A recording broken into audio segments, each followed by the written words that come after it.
Bonjour à tous. Donc, je vais vous présenter mes travaux de thèse qui s'intitulent Approche par apprentissage pour l'estimation de mouvements multiframe en vidéo. Ces travaux ont été encadrés par Alexandre Boulch et Aurélien Plieur, dirigés par Guy Le Benneret, et ils ont été effectués à l'ONERA, l'Office national d'études et de recherche aérospatiale. Ils ont été cofinancés par l'ONERA et la DGA, que je remercie.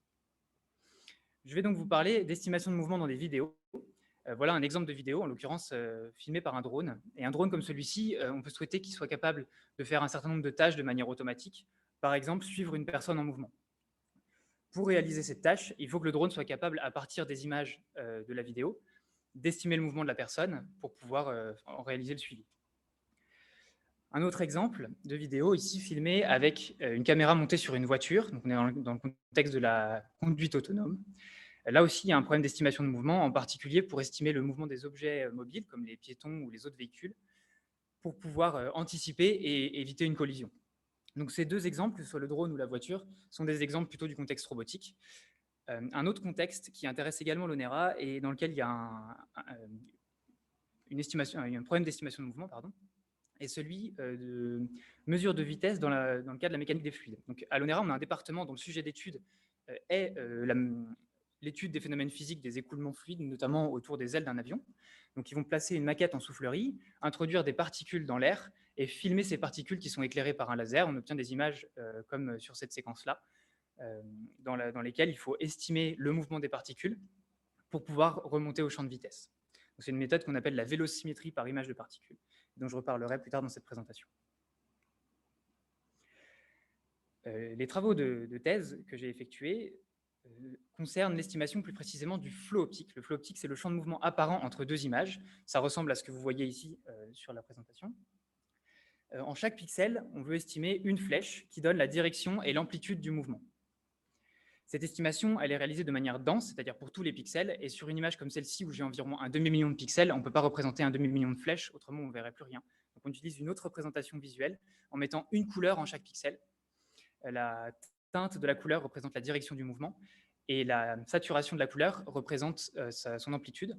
Donc par exemple, quand vous voyez du blanc, c'est que le mouvement est nul à cet endroit-là, et si vous voyez une couleur, c'est qu'il y a un mouvement, et la couleur donne la direction. Donc, par exemple, la voiture en fer, on voit qu'elle se bouge vers le coin en bas à gauche. Pour estimer le flot optique, une méthode possible, c'est de prendre en chaque pixel une petite fenêtre et d'essayer de retrouver l'information qui est contenue dans cette fenêtre dans la deuxième image de la paire d'images qui m'intéresse. Donc, par exemple, retrouver le mouvement du phare en retrouvant le phare dans la deuxième image. Pour qu'un algorithme soit capable de faire ça, il lui faut un critère qui permette de dire le phare de la voiture dans l'image 2 ressemble au phare de la voiture dans l'image 1, mais le sol dans une des deux images ne ressemble pas au phare. Donc pour cela, on utilise l'équation de la conservation de la couleur, c'est-à-dire qu'on fait l'hypothèse qu'un même objet garde la même information colorée tout au long de sa trajectoire. Et donc on utilise une minimisation de la différence terme à terme dans les fenêtres. Et on voit qu'un phare ressemble à un phare ici, alors qu'une fenêtre prise sur le phare et une fenêtre prise sur le sol ne se ressemblent pas. Il existe deux grandes familles de ces méthodes classiques qui s'appuient sur cette équation de conservation de la couleur, qu'on appelle les méthodes basées modèles. Donc il y a les méthodes locales qui, comme je le disais, considèrent une petite fenêtre en chaque pixel et qui vont faire une estimation qui est indépendante pour tous les pixels. Et au contraire, les méthodes globales vont estimer en une seule fois le champ de mouvement complet pour toute l'image, en minimisant la différence entre l'image 1 et l'image 2 déformée. Ces idées-là ont été publiées dans les années 80, et depuis, il y a eu 40 ans d'études très actives sur le domaine. Donc sur un même exemple, voici les résultats donnés par différentes méthodes au cours des années. Je commence par une méthode locale qui date de 2005. On voit que localement, l'estimation est correcte, mais on ne retrouve pas la géométrie des objets. Vous n'êtes pas capable, a priori, dans cette estimation, de reconnaître la forme de la voiture qui apparaît en rose en bas à gauche. Une méthode globale de la même période. Cette fois-ci, on voit quand même un objet rose apparaître en bas à gauche, mais on a encore des estimations très fausses sur l'avant de la voiture notamment, et également en bas à droite du champ image. Plus récemment, en 2013, une méthode qui combine l'approche globale et de la mise en correspondance de descripteurs. Ici, là, on voit que le résultat est déjà nettement amélioré. On commence à voir apparaître un objet rose à gauche.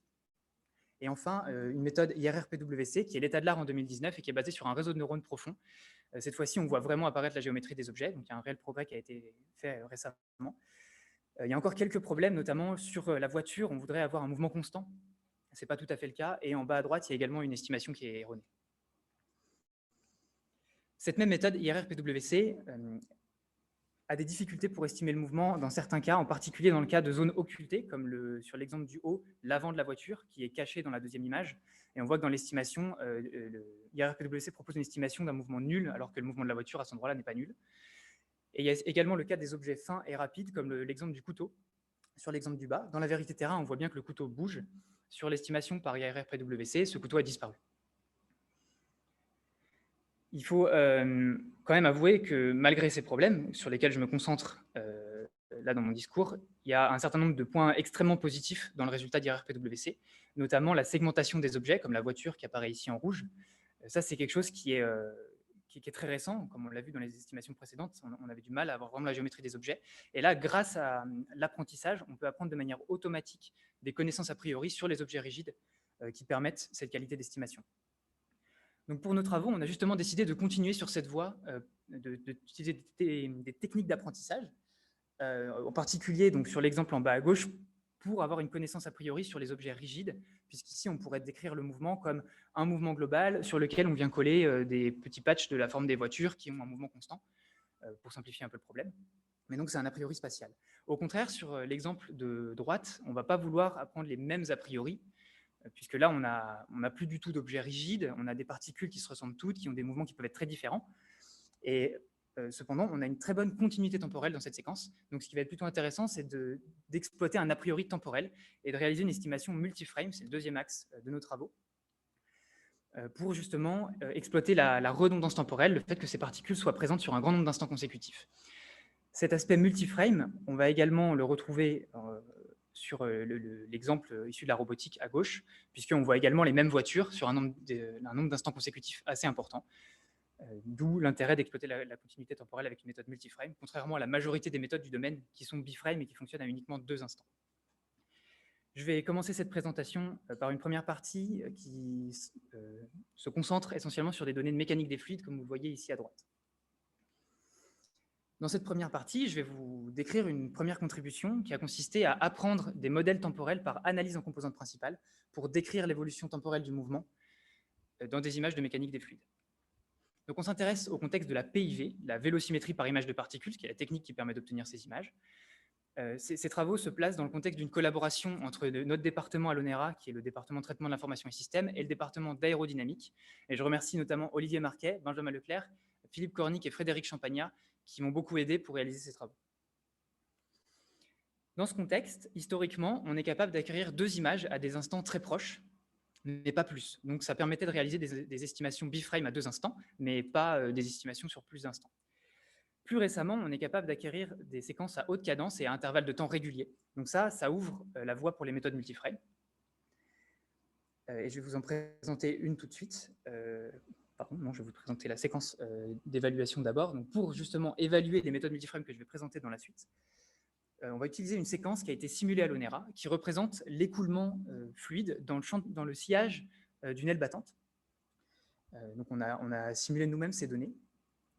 Et ces données vont être intéressantes pour la suite parce que l'évolution temporelle n'est pas complètement triviale à représenter, notamment en raison des tourbillons qu'on voit apparaître dans le champ de vitesse à droite. Cette séquence étant simulée, elle a un aspect très propre par rapport à des données réelles du domaine qui seraient beaucoup plus bruitées. Et justement, le fait qu'on ait des données bruitées dans ce contexte-là justifie qu'on ait envie d'utiliser une estimation multiframe pour cette estimation, ce qui va permettre d'accroître la robustesse au bruit. Donc, une première méthode justement multiframe pour ce domaine-là est la méthode LKFT qui a été conçue à l'ONERA juste avant le début de ma thèse. C'est une méthode locale et multiframe, c'est-à-dire qu'au lieu de chercher une fenêtre, l'information d'une fenêtre entre 2 instants, on va chercher pour tous les pixels de l'image centrale de la séquence à retrouver l'information de la fenêtre dans tous les instants, dans toutes les autres images. Ça revient à minimiser ce critère-là, qui en fait est le critère des méthodes locales, qui a été sommé sur les n instants de la vidéo. Et enfin, LKFT fait l'hypothèse d'une évolution temporelle polynomiale, ce qui permet de modéliser l'évolution temporelle du mouvement. Pour cela, on remplace les composantes horizontales U et V du déplacement, et verticales V du déplacement, par une formule polynomiale de la variable temporelle. Donc ça permet de ramener le problème non plus à l'estimation du mouvement à chaque instant, mais à l'estimation d'un nombre réduit de coefficients, donc il y a une réduction de dimension qui amène une régularisation temporelle, ce qui va beaucoup nous intéresser justement sur des données bruitées. Donc, si on compare justement l'écart d'erreur obtenu pour l'estimation réalisée avec 2 instants et l'estimation à droite multiframe avec 8 instants, avec la modélisation polynomiale, on voit qu'on a une régularisation importante sur la globalité du champ, qui donc débruite l'estimation. On voit aussi qu'on a des zones où il y a une erreur très locale qui apparaît, des bouffées locales d'erreur. On s'est demandé d'où venait cette erreur et on a assez rapidement supposé que ça pouvait être dû à une mauvaise représentativité du modèle polynomial. C'est-à-dire qu'à cet endroit-là, le modèle polynomial est faux. L'évolution temporelle est différente. Donc, je vous propose de regarder l'erreur de modèle en projetant les trajectoires simulées de ma séquence sur une base polynomiale. Donc là, on a la meilleure représentation possible de nos séquences avec le modèle polynomial. Et pour en faire une carte spatiale, on va se restreindre à un instant, qui est le premier instant à droite de la référence. On obtient donc ce que vous voyez à gauche, qui est la carte spatiale d'erreurs de modèle pour la base polynomiale. Et on retrouve des erreurs très élevées localement, aux mêmes endroits où on avait nos erreurs d'estimation précédemment. Donc c'est bien une erreur de modèle qui, ici, pose problème. On a proposé donc d'apprendre des modèles temporels spécialisés sur la séquence d'intérêt par analyse en composantes principales, ce qui revient donc à remplacer la formule polynomiale par une écriture comme une combinaison linéaire selon des modèles temporels appris pour remplacer donc les composantes du mouvement. Cette base, on l'obtient par analyse en composantes principales, abrégée PCA, sur un ensemble de trajectoires qui est issu de la séquence d'intérêt qu'on peut obtenir par un tracking de points saillants. Alors, pour l'exemple de la séquence de l'aile battante que j'ai présentée, on a des modèles appris en orange qui sont assez différents des modèles polynomiaux.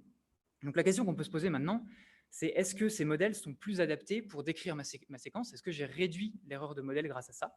C'est ce qu'on va voir tout de suite. Si on compare l'erreur de modèle pour la base polynomiale à gauche et pour la base apprise à droite, on a une réduction drastique de l'erreur de modèle sur ces bouffées locales d'erreur. Là, on a une réduction de l'ordre de 40 à 50% sur les pics d'erreur.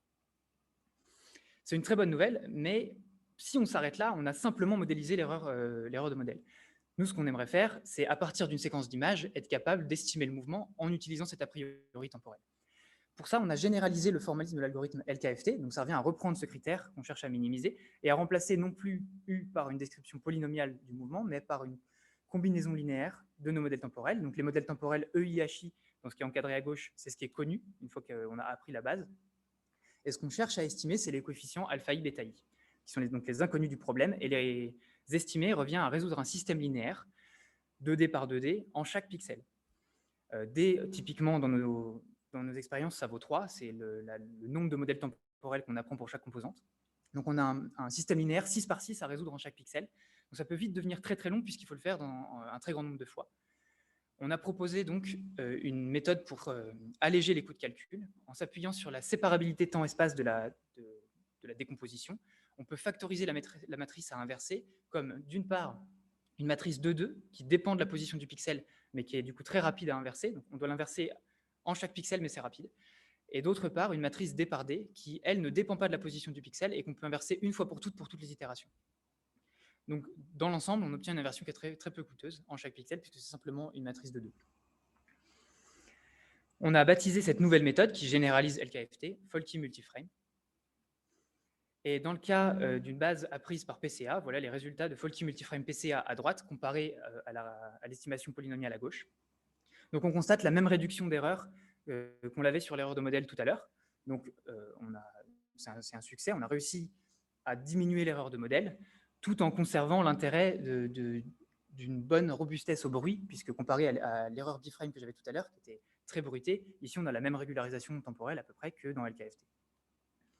Donc pour résumer ces travaux, on a proposé une méthode pour estimer le champ de mouvement de manière multiframe en modélisant l'évolution temporelle par une combinaison linéaire sur une base arbitraire de modèles temporels.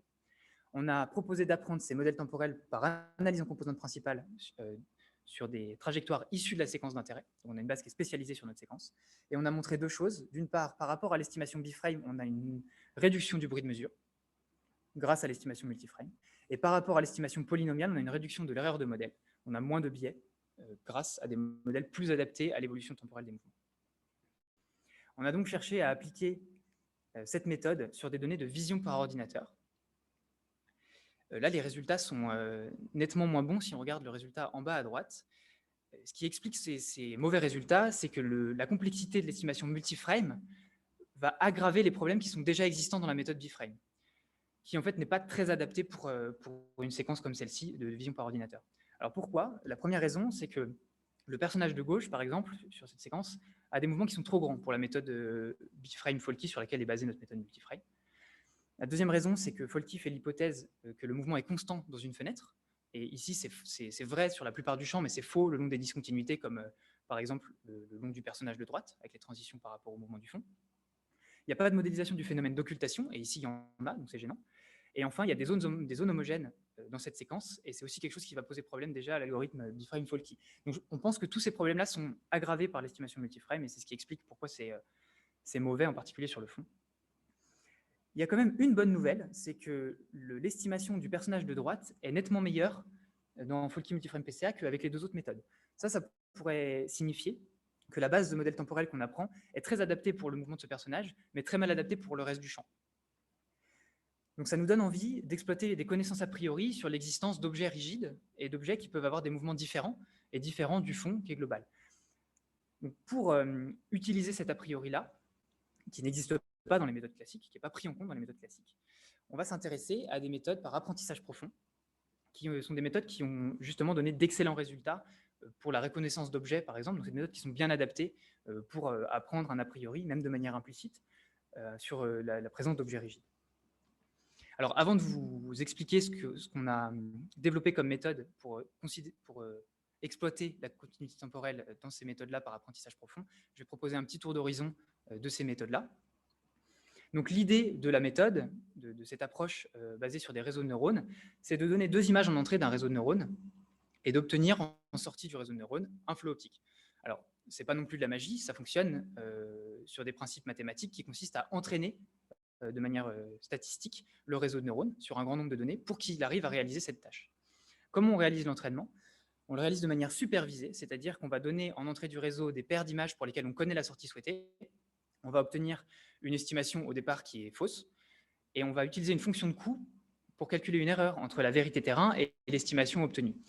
On va mettre à jour les paramètres du réseau pour minimiser cette fonction d'erreur, et à partir de là, on procède de manière itérative pour entraîner le réseau, jusqu'à ce qu'il soit capable de réaliser la tâche souhaitée. Pour cela, il nous faut un très grand nombre de données qui sont annotées de la vérité terrain du flot optique. Il existe de telles données, dans le cadre notamment des benchmarks du domaine, Kitty et Sintel, donc l'un des deux dans le cas de la conduite autonome, l'autre qui sont des données synthétiques issues d'un film d'animation. Ces données-là sont annotées de la vérité terrain du flot optique, mais elles ne sont pas suffisamment nombreuses pour entraîner un réseau de neurones. La plus grande des deux bases, ici, c'est Sintel, et il y a seulement environ 1000 paires d'images, ce qui n'est pas suffisant. En 2015, il a été proposé par d'autres auteurs du domaine un jeu de données qui s'appelle Flying Chairs, qui consiste à générer de manière simulée des paires d'images dans lesquelles il y a des chaises qui bougent comme ça, qui sont animées par des transformations affines à 2 dimensions. Donc c'est des données qui peuvent paraître très simplistes. Ceci dit, en entraînant sur ces données-là un réseau de neurones, les auteurs ont montré des résultats étonnamment bons sur les données des benchmarks. Ce n'était pas encore l'état de l'art, mais ça marque une première rupture qui a permis de développer ces méthodes par apprentissage profond. Un an plus tard, il y a une autre base de données qui est proposée, également annotée de la vérité terrain du flot optique, qui est Flying Things 3D, et cette fois-ci, c'est des modèles 3D d'objets qui volent dans un espace virtuel 3D. Et en entraînant un réseau de neurones d'abord sur les données simples à 2 dimensions, puis dans une deuxième phase sur les données qui sont un peu plus complexes en 3 dimensions, on obtient, il y a des auteurs qui ont obtenu une méthode qui a donné pour la première fois des résultats qui ont battu l'état de l'art précédent, qui était basé sur des méthodes classiques globales, et donc ont obtenu d'excellents résultats sur les benchmarks du domaine du flot optique. Ça, c'est du côté des données d'entraînement. On va regarder maintenant ce qui se passe sur l'architecture de réseau de neurones. Donc, la première qui a été proposée, elle s'appelle FlowNet. C'est basé sur le réseau de neurones UNet qui était développé pour la segmentation sémantique. Donc, UNet prend une seule image en entrée. Et ici, là, la principale différence, c'est qu'on a besoin de considérer 2 images en entrée. Pour cela, les auteurs ont proposé de concaténer les 2 images au sens des canaux. Donc, pour 2 images à 3 canaux en rouge, vert, bleu, on a un tenseur d'entrée à 6 canaux qui rentre dans le réseau. Et on estime un flot optique en sortie. Ce réseau-là, il fait intervenir uniquement des opérations de convolution qui sont apprises. Donc là, c'est très différent de l'équation de conservation de la couleur qu'on utilisait dans les méthodes classiques. Donc il y a une rupture méthodologique à ce moment-là. Plus récemment, il y a Dickinson qui propose une autre architecture. Et Dickinson est donc un chercheur qui a travaillé depuis de nombreuses années sur le domaine du flot optique. Et donc, il a proposé une méthode qui est un peu hybride entre un réseau de neurones et des méthodes, des stratégies qu'on retrouve dans les méthodes classiques, qui étaient communément utilisées dans les méthodes basées modèles. Donc, ça commence avec un encodeur, comme précédemment, qui génère des descripteurs. Cette fois-ci, c'est des descripteurs appris. Ensuite, on va calculer une corrélation entre ces descripteurs. Donc, ça rappelle l'équation de la conservation de la couleur, sauf qu'ici, on ne regarde pas la différence entre des intensités pixéliques, mais la différence entre des descripteurs appris. Ensuite, on passe dans un réseau de neurones le résultat de la corrélation et les descripteurs de l'encodeur, et on obtient une première estimation de flot optique à basse résolution pour l'instant. Et ensuite, il y a un processus multi-échelle, encore une fois récupéré, inspiré des méthodes classiques, qui consiste donc à compenser le mouvement avec le mouvement estimé à l'échelle précédente, recaler les descripteurs entre eux pour l'échelle suivante, et ensuite à réappliquer les mêmes opérations, corrélation et le réseau de neurones, et ainsi de suite, jusqu'à augmenter la résolution donc, du flot optique estimé. Cette architecture a donné d'excellents résultats, comparés notamment à l'architecture Flonet. Mais ces deux architectures sont des architectures qui sont biframe. Nous, on veut introduire une exploitation de la redondance temporelle. Et donc, la première méthode qu'on a proposée pour ça, c'est la méthode FlowNetStack, qui reprend l'idée de l'architecture Flownet. Mais au lieu de concaténer 2 images en entrée, on va concaténer n images pour pouvoir considérer une séquence à n instants. Pour cela, il faut simplement modifier la taille des noyaux de convolution en entrée. Donc, c'est très simple comme modification, mais ça implique de réentraîner la méthode. Il faut également changer la taille des noyaux de convolution en sortie pour obtenir une estimation par instant. Pour réentraîner cette méthode, on a généré des séquences d'images, puisque le jeu de données Flying Chairs ne proposait que des paires d'images, donc on a proposé nous-mêmes des séquences multiframe basées sur le même principe de chaise volante. Et on a réentraîné, on a entraîné donc FlowNetStack et réentraîné Flownet Bframe et PWCNet, qui est aussi une méthode Bframe. Et on a gardé quelques images de côté pour réaliser l'évaluation après. Et sur ces données d'évaluation, on a ajouté du flou et du bruit qui permettent d'avoir une évaluation qui est un peu plus proche d'un contexte applicatif réel.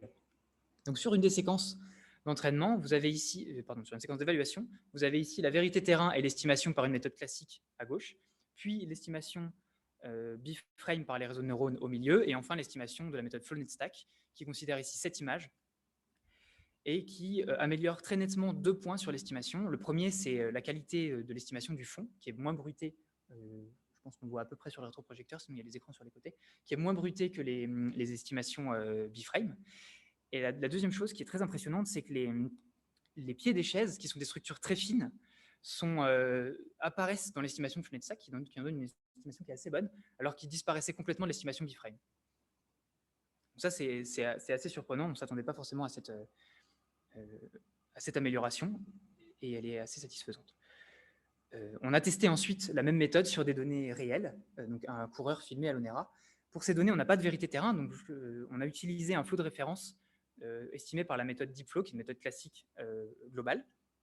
Ce qu'on peut voir ici, c'est que l'estimation de FlowNetStack est très très bonne sur les petits mouvements du bras, mais on a un sérieux problème sur l'estimation du mouvement au niveau du sol.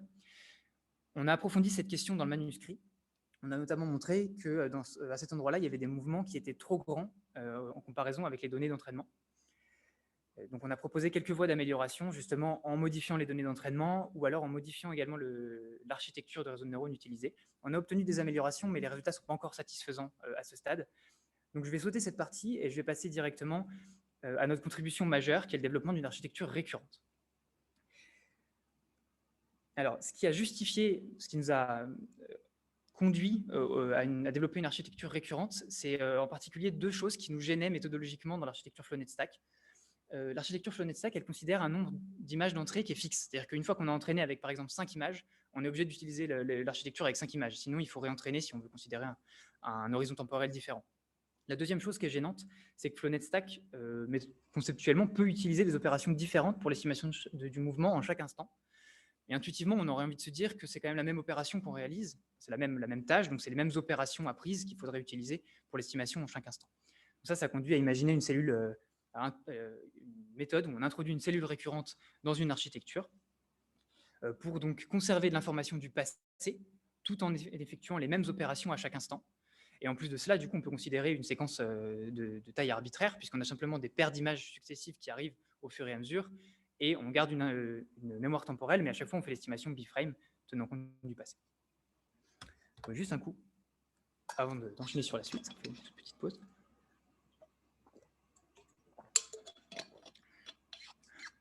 Donc, je vais vous présenter cette méthode qu'on a développée, qui est donc récurrente. Et je vous propose qu'on la reconstruise ensemble en repartant de l'idée de base qui est inspirée donc, de la méthode PWCnet. Donc, on commence par un encodeur qui va générer des descripteurs appris à partir des images d'entrée. Et ensuite, il y a un processus multi-échelle où on va estimer grâce à un réseau de neurones convolutif, un flot optique à basse résolution, puis à résolution plus élevée, de manière itérative. Sur cette architecture-là, on ajoute une connexion temporelle. Donc, si vous lisez cette figure de haut en bas, vous parcourez les différents instants consécutifs d'une vidéo, et le long des flèches rouges, il y a un flux d'informations temporelles qui circule. Il y a une autre méthode qui a été publiée pendant qu'on élaborait cette architecture, qui s'appelle Continual Flow, qui a été proposée par Neural et al., qui propose également une connexion temporelle dans une architecture semblable, qui consiste à passer les flots optiques estimés à l'instant précédent aux instants suivants. Ici, j'y reviendrai plus en détail plus tard, mais on va transmettre une information qui est plus volumineuse et qui n'est pas uniquement les champs de mouvement appris estimés aux instants précédents. On va transmettre carrément un état de mémoire appris d'un instant au suivant. On a envie que chacun des carrés blancs qui représentent les opérations qui sont effectuées, donc sur une ligne verticale qui représente les opérations qui sont effectuées à chaque instant, soient les mêmes. On n'a pas envie d'apprendre des opérations différentes pour les différents instants. A priori, c'est la même opération. On a juste des nouvelles entrées qui arrivent. On garde une mémoire du passé et on estime le nouveau champ de mouvement avec les mêmes opérations précédemment. Et en fait, on peut imaginer la même chose spatialement. C'est-à-dire que le long des flèches grises, sur les itérations du processus multi-échelle, en soi, il n'y a pas forcément de raison d'apprendre des opérations qui sont différentes, comme dans PWCnet, pour chaque niveau d'échelle. Donc, on va également proposer une récurrence spatiale en utilisant les mêmes poids de manière itérative à cet endroit-là. C'est quelque chose qui a également été proposé dans la littérature, dans la méthode IRR-PWC, proposée par Urerot, qui propose justement d'itérer sur les mêmes poids appris pour réaliser l'estimation à toutes les échelles. Donc, dans l'ensemble, on a pour la première fois ici une architecture qui est doublement récurrente en temps et en espace. Donc là, en fait, ce que vous avez sous les yeux, c'est une représentation dépliée de l'architecture. Il y a une unique cellule récurrente qu'on a appelée STAR pour Spatio-Temporal Recurrent Cell. Et donc, on itère sur cette unique cellule récurrente, spatialement et temporellement. Alors, voyons en détail cette star cell, qui est donc l'élément constitutif de l'architecture StarFlow. La base de l'architecture, c'est encore une fois inspiré de ce qui a été proposé notamment par PWCnet. On a en entrée le flot optique de l'échelle précédente, et puis les descripteurs de l'encodeur, qui sont, on calcule une corrélation, et donc ensuite le résultat de la corrélation, les descripteurs et le flot optique de l'échelle précédente passent dans un réseau de neurones qui estime un nouveau flot optique à résolution plus élevée. À partir de là c'est la première différence avec ce qui se passait avant dans les méthodes précédentes de l'état de l'art, on boucle sur les mêmes poids et on itère sur ces mêmes opérations pour affiner la résolution. La deuxième différence, c'est qu'on introduit une connexion temporelle. Donc, on va prélever une information temporelle, un état de mémoire à un moment donné dans le processus d'estimation, qu'on va transmettre à l'instant suivant. L'endroit où on prélève cette information est très important. On le prélève juste avant la dernière couche de convolution. Donc, ce n'est pas encore le flot optique, mais c'est conceptuellement proche d'un flot optique, c'est-à-dire qu'on est à un endroit où on a quand même beaucoup transformé notre information par rapport aux images d'entrée, et on est très proche de l'information de l'estimation de mouvement. Mais c'est également l'endroit où il y a le plus de cartes d'activation, où les tenseurs sont les plus volumineux dans l'architecture. Donc c'est-à-dire que c'est l'endroit où l'information est la plus dilatée, c'est là qu'on a potentiellement le plus de choses qui apparaissent, et donc ça c'est compressé par la dernière couche de convolution pour traduire ça en flot optique, pour prendre l'information utile pour faire un flot optique. Donc nous, on prélève cette information à cet endroit-là et on passe dans une convolution 1-1 qui permet de réaliser une compression également. Donc on passe d'environ 500 canaux à environ une centaine de canaux. Donc on a un état de mémoire à une centaine de canaux qui a une compression qui est spécifique et qui dit, à cet endroit-là, c'est cette information qui va être utile pour améliorer l'estimation à l'instant suivant. J'introduis donc cet état de mémoire comme une nouvelle entrée de mon réseau de neurones à l'instant suivant, après avoir recalé géométriquement l'information dans la géométrie de l'instant courant par une compensation de mouvement. Voilà, donc ça, c'est l'idée de notre méthode. Et grâce à ça, dans nos expériences en interne, on a nettement amélioré les résultats par rapport à la baseline qui n'a pas de connexion temporelle. Cependant, quand on s'est comparé sur les benchmarks aux autres méthodes de l'état de l'art, on a eu une mauvaise surprise puisqu'on était moins bien classé que ce qu'on espérait. Et donc, on a dû ajouter des modules qui sont proposés dans la littérature Et on s'est rendu compte, en faisant des expériences, que ce genre de module avait un impact énorme sur la qualité de l'estimation. Donc, c'est le cas du bloc de refinement qu'on a ajouté, là, vous avez laissé précédemment un rectangle blanc.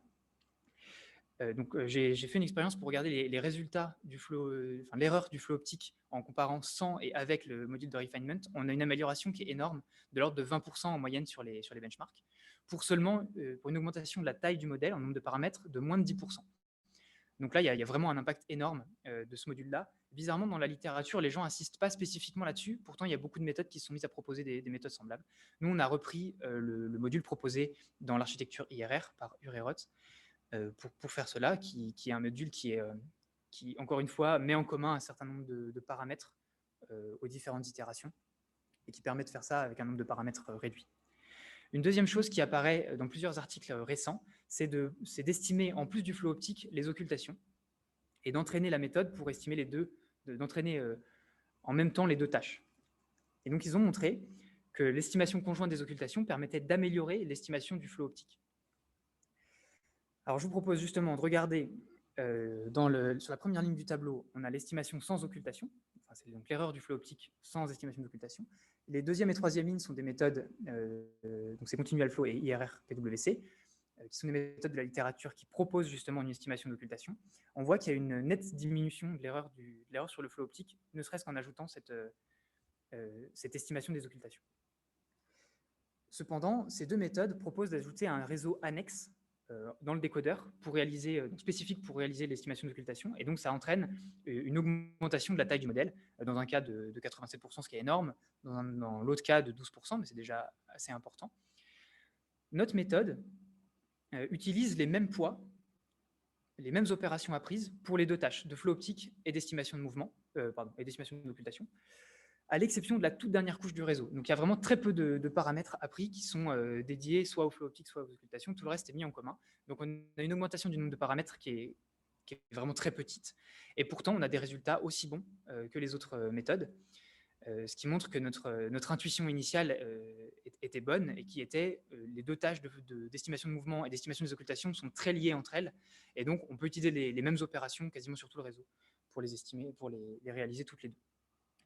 Donc, dans l'ensemble, Starflow est une méthode qui est capable d'exploiter de la cohérence temporelle et qui en même temps est très légère grâce à une mise en commun des paramètres pour différentes tâches et puis pour les différents instants et les différents niveaux d'échelle.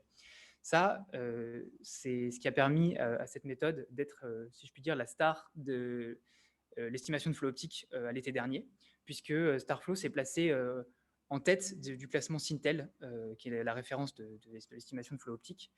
D'une part, sur la précision, c'est la méthode la plus précise, avec une réduction de l'erreur de l'ordre de 20% par rapport à des méthodes comme IRR-PWC, qui est la méthode biframe la plus proche qui existe, ou Continual Flow, qui est l'autre méthode multiframe existante et qui transmet les flows optiques d'un instant au suivant.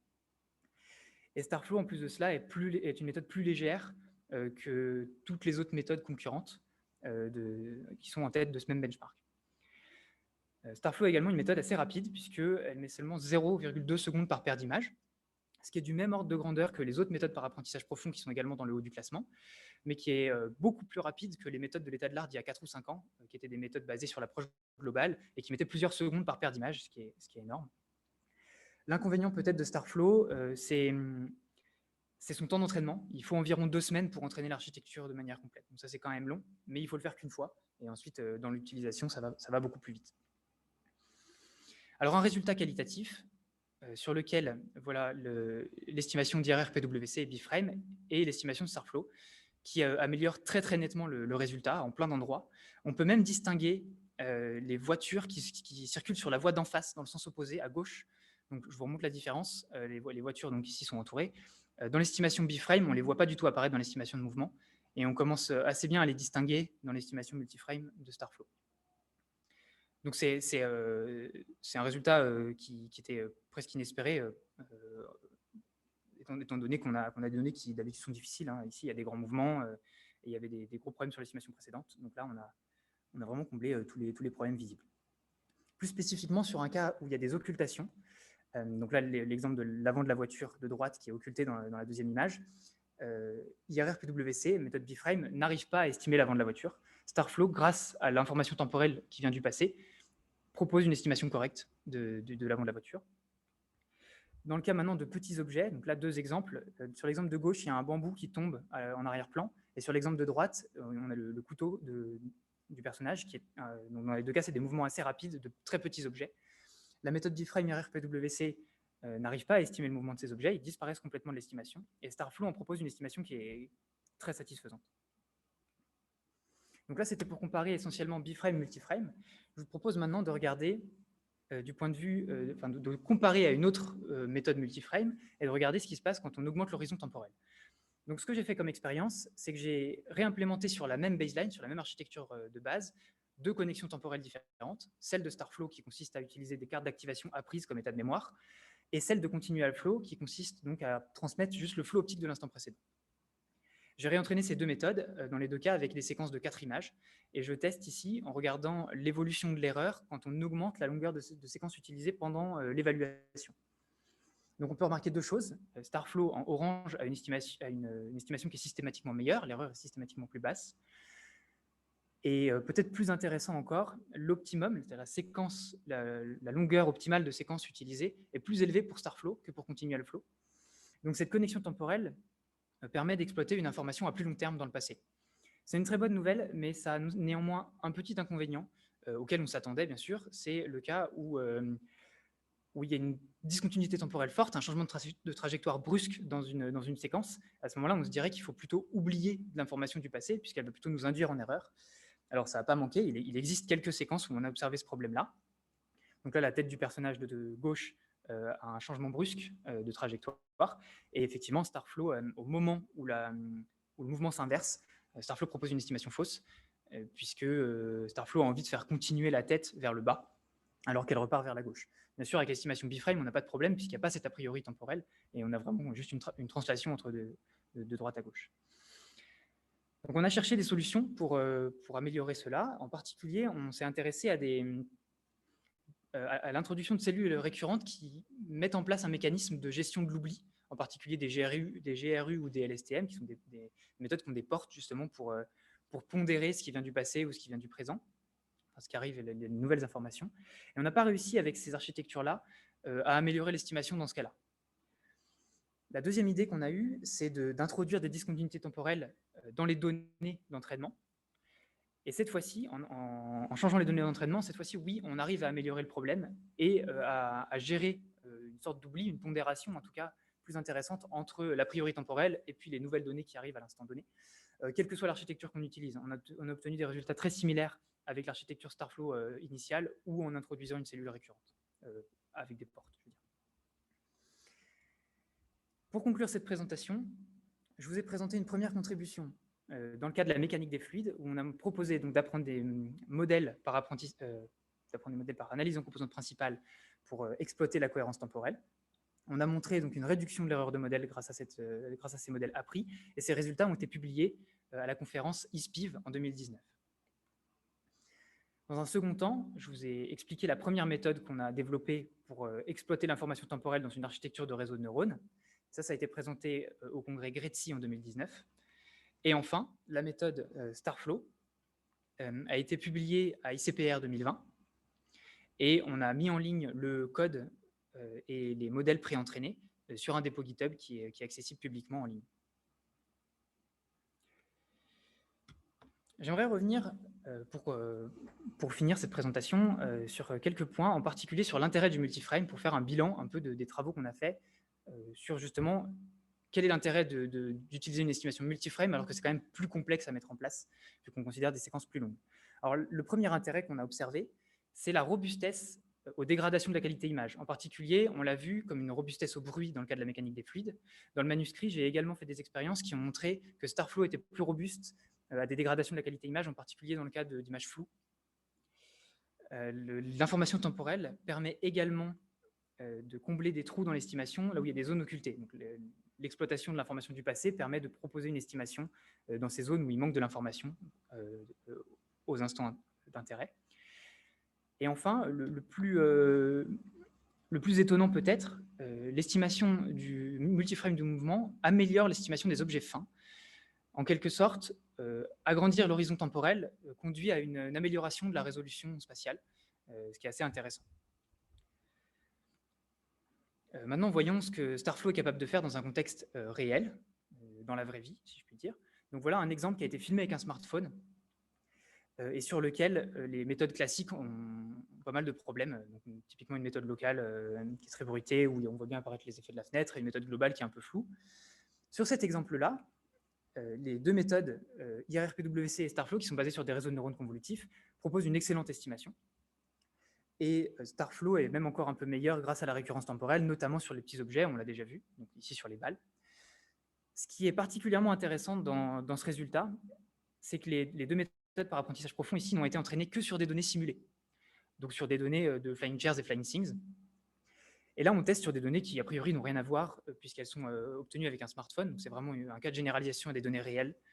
Et on obtient des résultats qui sont très, très bons. C'est d'autant plus étonnant quand on pense à des tâches de segmentation sémantique, par exemple, ou quand on entraîne sur des données simulées et qu'on teste après sur des données réelles, on a en général une mauvaise surprise et une grosse chute de performance. Donc, il faut faire de l'adaptation de domaine. Ici, sur cet exemple-là, dans le cas d'une séquence naturelle, d'image naturelle, on n'aurait pas besoin, a priori, de faire cette adaptation de domaine pour l'estimation de flot optique. Un autre exemple, ici, de vidéosurveillance dans une gare. Donc, j'ai mis les résultats des mêmes méthodes. Et là aussi, Starflow donne un résultat qui est très satisfaisant en comparaison. Il y aurait une voie d'amélioration, ceci dit, sur un exemple comme celui-ci, où il y a beaucoup de petits objets mobiles.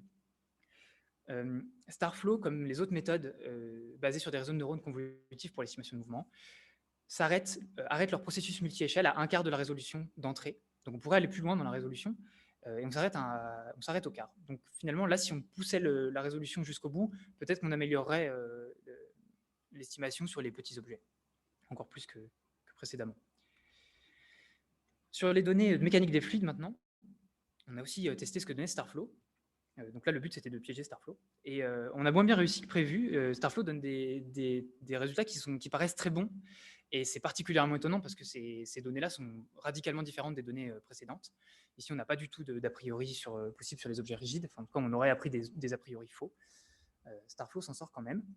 Si on regarde de plus près, bien sûr, l'estimation n'est pas satisfaisante du point de vue de la précision, qui est largement insuffisante pour ce contexte-là, qui a des grosses exigences en termes de précision.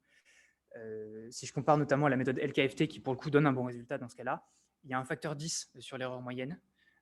Donc là, il y a vraiment une amélioration à faire du côté précision. Donc il faudrait, je pense, réentraîner la méthode sur des données de ce contexte applicatif. Justement, un cas où on a proposé de réentraîner une méthode par apprentissage profond sur des données spécifiques d'un contexte applicatif, c'est le cas d'observation de la Terre à partir d'images prises du ciel.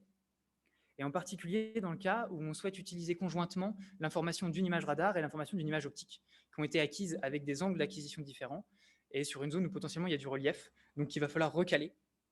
Et pour cela, il faut recaler de manière, il faut un recalage non rigide, d'où le besoin d'estimer un flot optique pour ça. Et en plus de ça, c'est une tâche qui est très difficile puisque les images sont d'aspects très différents. Donc la conservation de l'intensité, ici, ne va pas nous sauver, au contraire.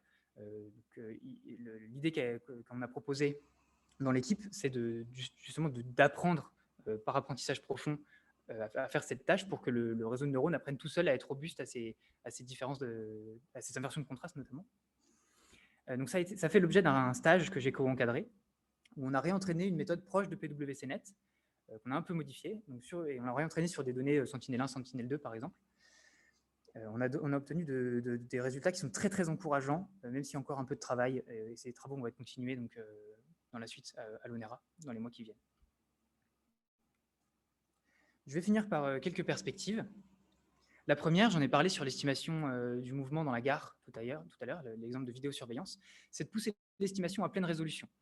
Ça a été proposé pour la première fois dans la littérature très récemment, en août 2020. À ma connaissance, c'est la première fois qu'une méthode propose de pousser la résolution à la résolution d'entrée. Une méthode qui s'appelle RAFT, qui a donné d'excellents résultats. Et donc pour Starflow, par exemple, ce serait méthodologiquement assez simple. Il suffirait d'itérer 2 fois de plus, vu que notre processus est itératif, pour passer à pleine résolution. Donc il y a une perspective assez rapide à mettre en place à ce niveau-là. Du point de vue de la réduction de l'empreinte mémoire, il y a énormément de choses à faire encore, je pense, parce qu'on a vu que Starflow, certes, est moins coûteuse en nombre de paramètres que les autres méthodes par apprentissage profond, mais on a quand même encore 4 à 5 millions de paramètres ce qui est énorme par rapport, si on veut embarquer la méthode sur un robot, c'est encore une empreinte mémoire qui est énorme. Et en plus de ça, les temps de calcul sont encore un peu élevés. J'ai dit qu'on avait un temps de calcul par paire d'images qui était de 0,2 secondes. Donc, tourner à 5 Hz dans un contexte embarqué qui devrait être temps réel, c'est probablement encore insuffisant. Donc, il faut continuer à réduire l'empreinte mémoire et le temps de calcul de ces méthodes-là.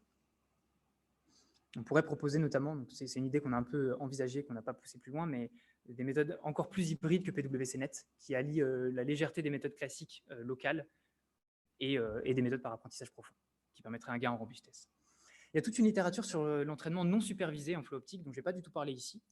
Ce serait hyper intéressant de continuer aussi ces travaux-là en non supervisé, notamment pour profiter de la masse de données grandissante auxquelles on a accès, notamment parce qu'on ne peut pas prévoir tous les cas dans la pratique. Par exemple, sur Kitty, donc si on entraînait sur Kitty, qui est donc le jeu de données de conduite autonome, par exemple, il n'y a pas d'accident à ma connaissance dans ce jeu de données-là. Donc si on avait un entraînement non supervisé sur énormément de données, on pourrait prendre en compte plus de cas.